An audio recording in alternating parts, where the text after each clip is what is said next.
আজকে আমি গিয়েছিলাম বাংলাদেশের সীমান্তবর্তী একটি চরাঞ্চল চিলমারির চরে।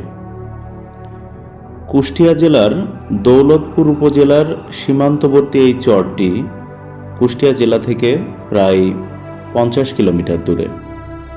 তবে চরের প্রতিটি রাস্তা এখনও কাঁচা এবং খুবই ঝুঁকিপূর্ণ। দুইটি পথ দিয়ে এখানে আসা যায়।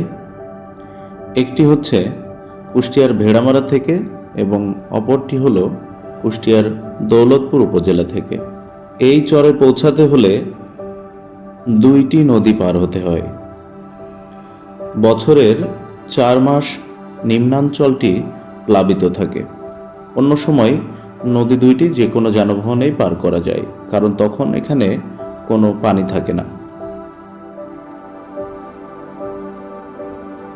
টলটলে জলে পা ভিজিয়ে হাঁটতে খুবই সুন্দর লাগে এখানে।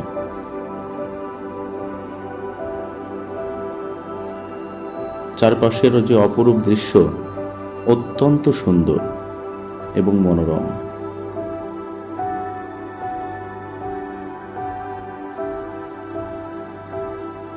বিশেষ কিছু দৃশ্য চোখে পড়েছে, যেমন একটি টিন দিয়ে তৈরি নৌকা, যেটি আমি কখনো আগে দেখিনি।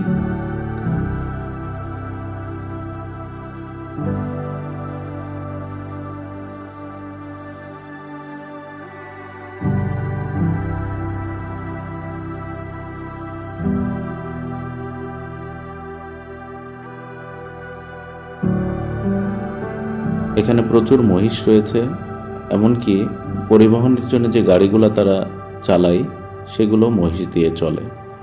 এছাড়া এখানকার জীবনযাত্রা খুবই ধীর। বেশিরভাগ মানুষকে আমি দেখেছি অলস সময় কাটাতে। শহুরে জীবনের যে ব্যস্ততা এদের ভেতরে সেগুলি নেই। মেঠো পথ দিয়ে শিশুরা হেঁটে চলেছে, খেলা করছে, এই সমস্ত দৃশ্যগুলো আমার চোখে পড়েছে। চাইলে কোনো এক অবসর সময়ে ঘুরে যেতে পারেন এই চিলমারির চরে।